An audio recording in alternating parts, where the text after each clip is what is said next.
3조 달러의 시가총액, 329억 달러의 클라우드 매출. 하지만 마이크로소프트의 제국이 단 하나의 스타트업 때문에 무너질 수도 있을까요? 마이크로소프트 미래 클라우드 제국의 거의 절반이 한 스타트업에 달려 있으며 이 스타트업은 분기마다 120억 달러를 사용합니다. 저는 조시입니다. 오늘 인포그래픽스 쇼 에피소드에서는 마이크로소프트와의 대규모 결별이 어떻게 오픈 AI와 챗 GPT를 영원히 파산시킬 수 있는지 밝혀보겠습니다. 마이크로소프트는 스타트업에 투자하는 것뿐 아니라 장악합니다. 그들은 창업자에게 최대 15만 달러의 무료 애저 클라우드 크레딧, 디지털 바우처를 제공합니다. 이런 작은 회사들은 몇 달간 애저에서 제품을 개발하며 데이터베이스와 워크플로우를 마이크로소프트 독점 포맷에 맞춰 설계합니다. 무료 크레딧이 소진되면 이미 옴짝달싹 못하게 됩니다. 백엔드를 뜯어내면 앱이 망가집니다. 그래서 실제 돈을 내기 시작하죠. 이제 그들은 그 구조에 갇혀버린 겁니다. 그들은 회사 신용카드와 사용량, 요금제를 사용합니다. 마이크로소프트는 무료 크레딧을 현금으로 전환해 바로 장부에 반영합니다. 하지만 마이크로소프트의 디지털 그물에 걸려드는 건 작은 스타트업만이 아닙니다. 마이크로소프트는 오픈 AI에 138억 달러를 투자했지만 대부분은 실제로 자사가 보유한 채였습니다. 대신 회사는 샘 알트먼에게 맞춤형 디지털 바우처를 주었고 오픈 AI는 이를 이용해 마이크로소프트 서버를 임대했습니다. 지출된 달러는 마이크로소프트의 장부에서 애저 매출 성장으로 합법 집계됐습니다. 오픈 AI는 궁지에 몰렸습니다. 이것이 마이크로소프트 재무 상태표에 어떤 영향을 미칠까요? 기업 회계사들에게는 비밀 무기가 있습니다. 자녀 이행 의무라는 지표입니다. 이 지표는 보장된 미래 수익을 추적하는데 마이크로소프트는 현재 무려 6,250억 달러를 기록하고 있습니다. 월스트리트는 그 숫자를 확실한 현금처럼 취급하며 애널리스트들은 할인된 현금 흐름 모델에 입력해 2020년대 말까지 마이크로소프트 주가를 정당화합니다. 마이크로소프트가 보장한 6,250억 달러 중 45%는 오픈 AI 장비 가동에 묶여 있습니다. 마이크로소프트 클라우드의 미래는 한 스타트업에 달려있고 월스트리트는 그 스타트업이 결국 돈이 될 거라고 봅니다. 마이크로소프트의 재무제표에는 403억 달러의 부채가 표시되어 있고 월스트리트는 이를 받아들이고 있습니다. 하지만 장부 밖에는 뭔가 숨겨진 것이 있습니다. 6,620억 달러의 함정입니다. 숨겨진 미스 계약과 맞춤 계약 덕분에 오픈 AI 서버가 계속 가동되며 이는 마이크로소프트만의 일이 아닙니다. 클라우드에서는 하드웨어가 복잡한 임대 구조에 숨겨져 있고 이것이 문제입니다. 오픈 AI는 이 숨겨진 부채를 감당할 현금이 없습니다. 도이치뱅크의 금융 분석가들이 수치를 분석했습니다. 그들은 오픈 AI가 실제로 이익을 내기 전에 1,430억 달러를 소진할 것으로 예상했습니다. 매년 수십억 달러를 태우는 회사가 최근 기업 역사상 최대 투자자에게 가장 큰 수익 급증을 안겨줬습니다. 오픈 AI는 태거 위기에 처한 실직한 세입자입니다. 마이크로소프트는 열쇠를 쥔 집주인입니다. 마이크로소프트는 가짜 차용증을 만들어 오픈 AI에게 건넵니다. 차용증은 서버 임대 비용 지불에 쓰이고 마이크로소프트는 이를 클라우드 매출 성장으로 월스트리트에 보고합니다. 서버가 실제로 켜지기 전까지는 이 구조가 완벽하고 무한한 돈 순환입니다. 오픈 AI가 자체 인프라를 구축하지 못하는 이유는 계산이 맞지 않기 때문입니다. 샘 올트먼은 애저 크레딧만으로는 필요한 컴퓨팅을 감당할 수 없음을 알았습니다. 그래서 그는 프로젝트 스타게이트라는 탈출구를 설계했습니다. 그는 5천억 달러 규모의 마스터 플랜을 제안했고 독립적인 데이터 센터와 10기가와트의 전용 전력을 원했습니다. 그는 국부 펀드와 해외 통신 대기업들과 접촉했습니다. 그는 파트너십을 끊기기 위해 애저 생태계를 완전히 우회할 계획입니다. 소프트뱅크와 오라클이 대체 자본과 인프라를 제공하기 위해 협상에 들어갔습니다. 건설 인력들이 텍사스 에딜라인에 투입되었습니다. 오픈 AI는 1.2기가와트 규모의 시설을 건설할 준비를 했으며 한 곳의 부지가 2030년까지 6,650억 달러에 달하는 대규모 인프라 확장의 교두보 역할을 하게 됩니다. 그들에게 필요한 건 자금 조달뿐이었습니다. 은행들은 공개 자료를 열어보고 적자 규모를 계산했으며 허가 지연을 기록하고 거대한 렉을 냉각할 엔지니어 부족까지 집계했습니다. 월스트리트는 5천억 달러의 도박을 거부했고 민간 투자자들도 손대지 않았습니다. 오픈 AI는 조용히 그들의 마스터 플랜을 폐기했습니다. 그들은 예상했던 독자적인 연산 능력을 대폭 줄였습니다. 기존 인프라로 후퇴했습니다. 그들은 요새 건설 자본도 마이크로소프트 서버를 계속 빌릴 여력도 부족합니다. 애저 크레딧으로 이 손실을 감당할 수 없습니다.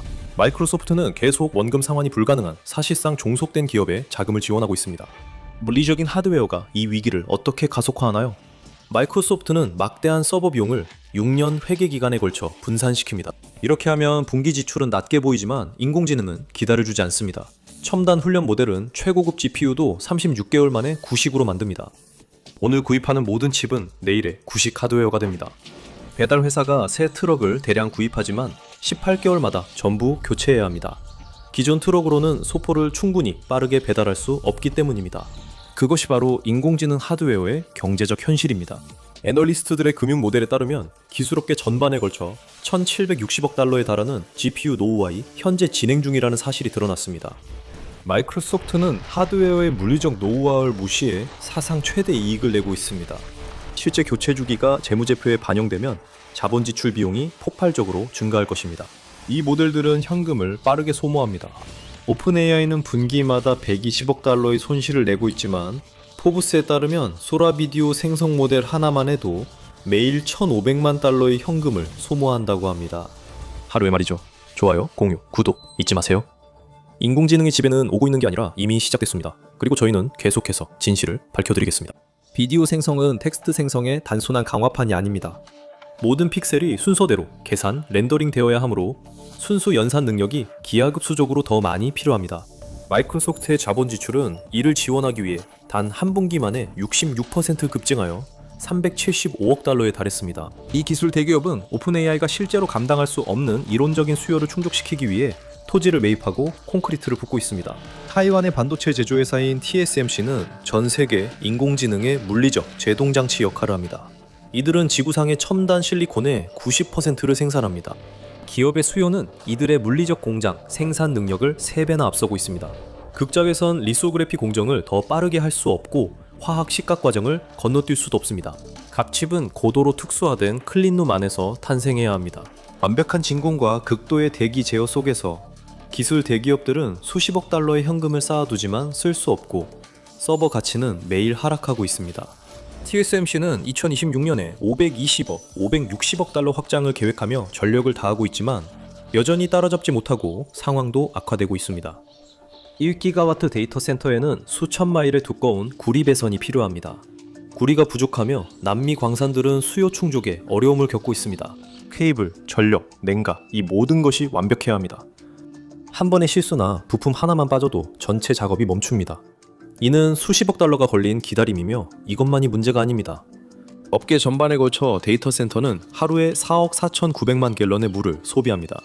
하이퍼스케일 시설은 서버렉이 실제로 녹아내리는 것을 막기 위해 24시간마다 최대 500만 갤런의 식수를 사용합니다.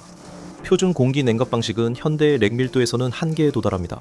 시설들은 작동 온도를 유지하기 위해 차가운 물을 실리콘 칩에 직접 공급해야 합니다.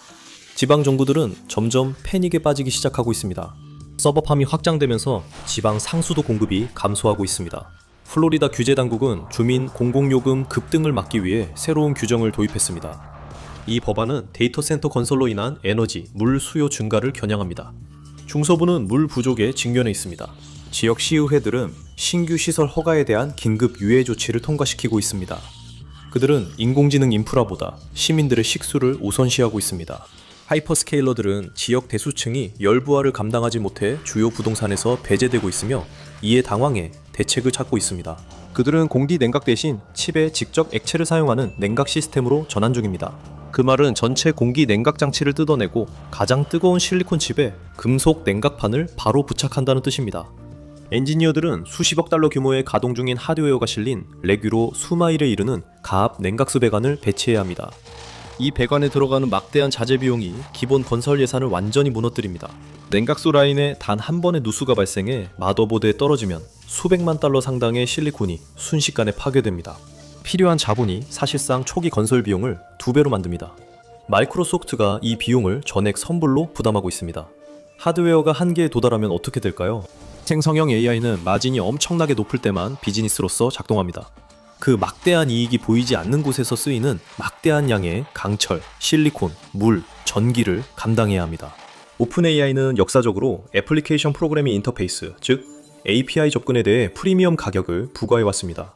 그들은 독점적 위치를 이용해 기업 예산을 빨아들였습니다. API 시장은 이제 치열한 가격 경쟁 시장으로 변하고 있습니다. 오픈 AI는 GPT 5.2 프론티어 모델을 출시했고 100만 입력 토큰당 1달러 75센트로 가격을 책정했습니다. 그들은 포천 500대 기업들이 접근을 위해 비용을 감소하고 지배력이 지속될 것이라 예상했습니다. 그들은 다음 상황을 예상하지 못했습니다. 중국 경쟁자들은 오픈 AI보다 많은 돈을 쓰지 않고 처음부터 수조 달러 규모의 서버 제국을 구축하지도 않았으며 모델 증류를 이용했습니다. 인공지능을 처음 훈련하는 대신 그들은 오픈AI 최고 모델의 API 접근권을 구입해 수백만 개의 고급 수학과 코딩 질문을 했습니다. 그들은 답변을 모아 출력값으로 더 작은 효율적 아키텍처를 훈련했고 이 모든 과정을 비용 없이 진행했습니다. 딥시크는 V3.2 아키텍처를 출시했고 미국의 프론티어 모델들과 성능을 맞췄습니다. 그들은 똑같은 토큰 패키지의 가격을 28센트로 내렸습니다. 하룻밤 사이에 프리미엄이 무너졌고 전 세계적으로 가격 전쟁이 벌어졌습니다. 매출 총이익률이 사라졌습니다. 개발자들은 일상 업무는 더 저렴한 대안으로 전환하고 오픈AI는 복잡한 추론 작업에만 사용합니다. 그들은 표준 작업의 90%를 해외 모델이나 현지화된 오픈소스 대안으로 돌립니다. 이것은 오픈AI가 생존을 위해 절실히 필요로 하는 고마지 물량을 빼앗아갑니다. 마이크로소프트는 수익 붕괴에 어떻게 대응할까요? 현재 이 상황을 지켜보고 있습니다. 그들은 오픈AI가 숨은 부채를 갚을 만큼 수익을 내지 못한다는 걸 압니다. 답은 그들이 직접 가치를 추출하는 것입니다. 그들은 오픈AI의 기술을 자신들의 제품에 통합했습니다. 코파일럿은 워드, 엑셀, 팀즈의 핵심 부분이 되었습니다. 그들은 기업 사용자당 월 30달러를 받고 이미 1,500만 명이 구독 중입니다. 월스트리트는 이 30달러가 모두 순이익이라고 봅니다. 표준 소프트웨어는 인쇄기와 같습니다. 한 번 만들고 영원히 배포하며 이익률은 90%까지 치솟습니다. 생성형 AI는 그 모델을 완전히 무너뜨립니다. 누군가가 코파일럿 버튼을 클릭할 때마다 슈퍼컴퓨터가 가동되어 엄청난 에너지를 소모합니다. 그 월 30달러의 고정요금은 기본 전기요금조차 감당하지 못합니다. 마이크로소프트는 고객을 자사 생태계에 묶기 위해 비용을 감소하며 세계 최대 기업들의 기업 업무 흐름에 드는 비용까지 사실상 보조합니다. 2025년 2분기에는 전년 동기 대비 클라우드 성장률이 39%로 둔화되었습니다. 이는 월스트리트가 3조 달러 기업 가치를 정당화하려면 요구하는 40% 성장률보다 낮습니다. 수익 마진도 압박을 받고 있으며 경고했던 46.7%에서 지속 불가능한 수준으로 하락하고 있습니다. 마이크로소프트는 인류 역사상 가장 비싼 컴퓨팅 인프라를 사용해 기본적인 회사 이메일을 작성하고 있습니다. 코파일럿 가격을 올리면 고객들은 더 저렴한 대안으로 이동할 것입니다. 가격을 30달러로 유지하면 파워 유저들이 서버 용량을 잠식하게 됩니다. 만약 코파일럿을 위한 애저 용량을 제한하면 소프트웨어 사용 경험이 즉시 저하됩니다. 임계점은 어디에서 발생할까요? 일반적인 벤처 캐피탈로는 이 적자를 감당할 수 없습니다. 실리콘밸리는 이렇게 거대한 구멍을 메울 유동성이 없습니다. 그들은 반나절 만에 500억 달러 수표를 쓸 수 있는 단일 기관이 필요합니다. 2026년 1월 샘 알트먼은 아랍에미리트로 날아갔습니다. 그는 아부다비의 국부 펀드에 8,300억 달러의 기업 가치를 제안했고 500억 달러의 현금을 요청했습니다. 이것은 기존의 애저 서버를 계속 가동하고 국내 은행 시스템을 완전히 우회하기 위한 벼랑 끝 시도였습니다. 미국 외국인 투자 심의위원회는 모든 움직임을 주시하고 있습니다. 펜타곤은 프론티어 AI를 국가 안보의 필수적인 인프라로 분류합니다. 이것은 무기 체계로 간주되고 있습니다. 공동 자금은 즉시 차단됩니다. 정부는 이전에 사우디 펀드가 올트먼이 지원하는 인공지능 칩 스타트업에서 완전히 투자 철회하고 철수하도록 강요했습니다. 오픈AI는 국내 유동성이 고갈되고 해외 국부 펀드의 구제 금융도 받을 수 없게 되었습니다. 모든 구명줄이 끊겼고 채권 시장의 영향이 빠르게 드러났습니다. 마이크로소프트는 1,000억 달러 부채를 안고 있었고 투자자들은 위험 프리미엄을 재계산했습니다. 애저 성장세가 둔화됐으며 미래 수익의 45%가 수익성이 없는 단일 고객사에 묶여 있습니다. 그들은 주주 배당금으로 127억 달러가 사라지는 것을 지켜봤고 데이터 센터는 사상 최고 속도로 현금에 태웠습니다. 국채 수익률은 4.08%까지 올랐습니다. 갑자기 저렴한 자본이 사라졌습니다. 모든 신규 시설은 즉각적인 수익성을 입증해야 했고 이는 오픈AI가 보장할 수 없는 일이었습니다. 그렇게 확장은 멈췄고 데이터 홀은 붕괴되기 시작했습니다. 운영 손실 규모가 내부 패닉을 크게 일으켰습니다. 현금 부족을 버티기 위해 연산 자원 사용이 제한되었습니다. 일반 사용자들은 챗GPT 응답이 지연되고 있습니다. 수익 곡선은 정체되었습니다. 그들은 궁지에 몰려 2월 말 오픈AI가 마이크로소프트를 배신하는 상상 못할 일을 저지렀습니다. 샘 올트먼은 운영 유지를 위해 아마존, 엔비디아, 소프트뱅크가 이끄는 1,100억 달러 구제금융을 확보했습니다. 하지만 이것은 마이크로소프트의 승리가 아니라 인지 상황입니다. 오픈AI는 아마존의 500억 달러를 받기 위해 아마존 웹 서비스에 많은 자금을 투입하기로 했고 이는 애저를 잠식하는 것입니다. 완벽하던 무한작은 순환이 공식적으로 무너졌습니다. 마이크로소프트는 수십억 달러 규모의 노후 하드웨어를 떠안게 되었고 그들의 세입자들은 짐을 싸서 길 건너로 이사 중입니다. 마이크로소프트는 오픈AI에 수십억 달러의 가상 디지털 크레딧을 제공했습니다. 오픈AI는 그 보답으로 떠나버렸고 마이크로소프트에게는 수십억 달러의 실물 하드웨어 부담만 남겼습니다. 회계 속임수는 단순한 눈속임이었습니다. 오픈AI가 마이크로소프트를 배신하고 끌어내리기 시작한 건 첫 도미노에 불과합니다. 월스트리트는 소프트웨어에 집중하지만 실제 AI 하드웨어 기업들은 더 치명적인 금융 비밀을 숨기고 있습니다. 그 토대는 이미 여기서부터 흔들리고 있습니다. 이혼이 완전히 끝나진 않았지만 그들은 이미 따로 지내고 있습니다. 마이크로소프트에는 이제 만약 그랬더라면만 남았습니다. 하지만 오픈AI의 문제는 계속되고 있습니다. 오픈AI 현금 흐름 문제를 더 알고 싶다면 오픈AI는 수십억을 잃고 있다. 챗GPT는 끝났다. 영상을 확인하거나 이 영상을 클릭하세요.